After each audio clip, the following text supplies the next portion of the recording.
નમસ્કાર. તમને દુનિયા કે લોકો નથી રોકતા સાહેબ, તમે જાતે જ તમારી લાઈફને રોકીને બેઠા છો.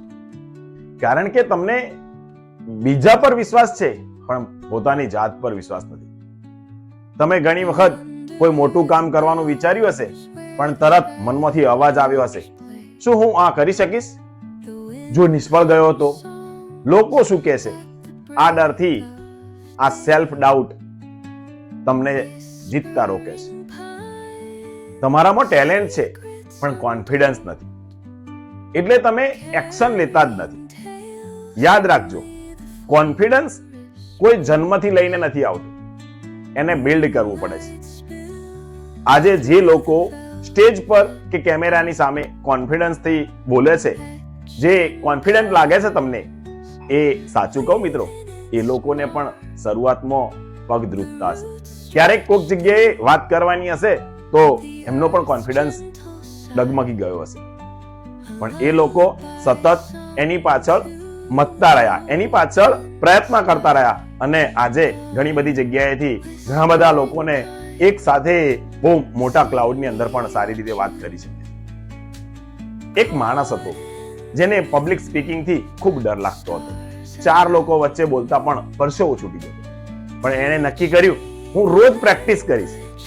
પહેલા એણે અરીસાની સામે જોઈને, ડિફરન્સ શું હતો?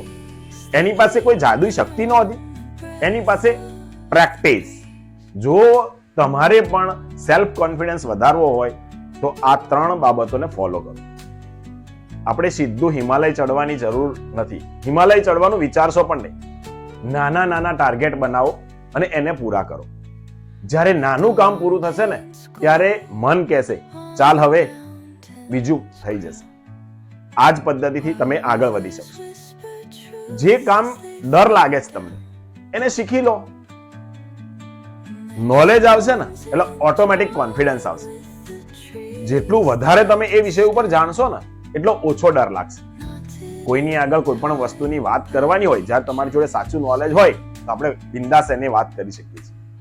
વિચારવાનું બંધ કરો અને કામ ઉપર ફોકસ કરો. કામને શરૂ કરી દો, એક્શન લો, અને કોન્ફિડન્સ, તો જ તમને કોન્ફિડન્સ જન્મશે. બેસી રહેવાથી કોન્ફિડન્સ નથી આવવાનો. યાદ રાખજો દોસ્તો, કોન્ફિડન્સ વગર મળેલી તક પણ નકામી છે, અને જો કોન્ફિડન્સ હશે ને તો મોટી મુશ્કેલી પણ તમને ઓપોર્ચ્યુનિટી બનીને આવી જશે.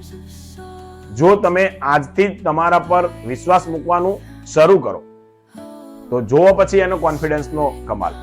Thank you for watching Pankaj talks. Keep smile.